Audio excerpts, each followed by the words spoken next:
Assalamualaikum warahmatullahi wabarakatuh. Saya Haji Nugra, mahasiswa Kertanegara kelas B angkatan 2019. Di sini saya akan mempresentasikan tentang advokasi dan bantuan hukum. Yang pertama yaitu bantuan hukum struktural, yang mana sering disingkat dengan BHS. BHS ini yang ditujukan selain untuk memberikan pendampingan hukum bagi masyarakat miskin yang berkasus, juga meningkatkan posisi tawar mereka melalui penyadaran hak-hak mereka dan mendorong perbaikan hukum untuk mengisi kebutuhan masyarakat yang terus berkembang. Berkaitan dengan status mereka yang miskin, sistem bantuan hukum yang dibangun oleh negara juga tidak berpihak kepada masyarakat miskin yang harusnya menjadi sasaran bantuan hukum. Negara dinilai pasif dalam hal pemberian bantuan hukum, terutama bagi kelompok masyarakat miskin ini. Bantuan hukum dikonstruksikan dalam berbagai perundang-undangan yang hanya berfungsi jika masyarakat berhadapan dengan hukum di pengadilan. Bahkan dalam kasus pidana hanya yang diancam hukuman 5 tahun atau lebih yang bisa mendapat bantuan hukum, sedangkan yang mereka butuhkan tanpa dipinta. Pasifnya negara dalam memberi bantuan hukum kepada masyarakat miskin dapat dilihat dari kasus yang menggemparkan masyarakat pada tahun 2009 lalu. Kasus pencurian kakao oleh Nenek Mina. Nenek Mina seorang perempuan tua yang dituduh mencuri 3 kakao perusahaan perkebunan, mengikuti proses pengadilan tanpa didampingi oleh seorang pengacara, dan dia terpaksa mengeluarkan uang sendiri untuk biaya transport dari rumahnya ke pengadilan yang melebihi penghasilannya sehari-hari. Nenek Mina mengaku kepada wartawan bahwa dia tidak didampingi pengacara karena dia tidak tahu apa pengacara itu.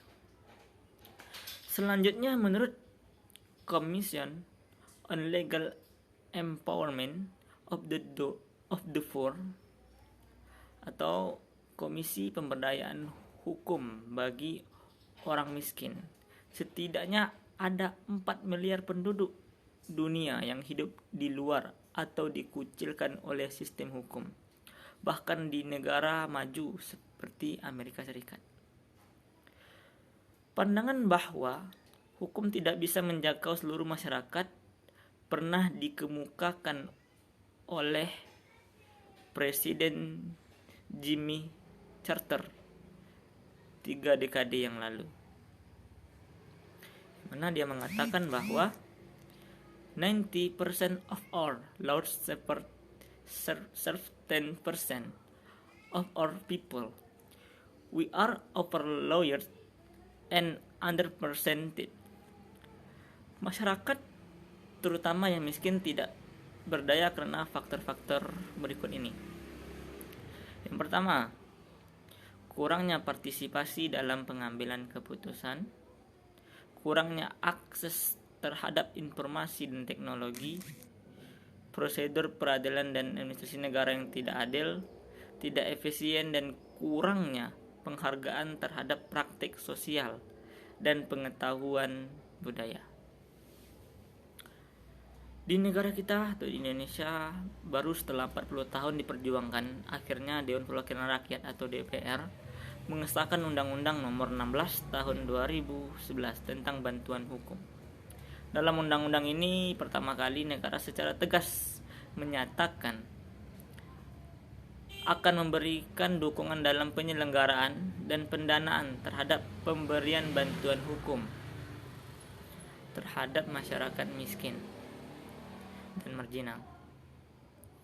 Undang-undang ini dianggap sebagai niatan baik pemerintah untuk menjamin hak warganya, sehingga persamaan warga negara di hadapan hukum bukan hanya menjadi jargon-jargon belaka. Selanjutnya yaitu pengertian bantuan hukum. The International of Legal Aid mengartikan bahwa bantuan hukum adalah rencana yang diterima di bawah pelayanan profesi hukum yang memungkinkan untuk memastikan bahwa tidak ada seorang pun yang dikecualikan dari hak menerima nasihat hukum, atau jika memang dirasa perlu, kuasa hukum dalam pengadilan atau pemeriksaan didasarkan pada alasan kurangnya sumber daya keuangan.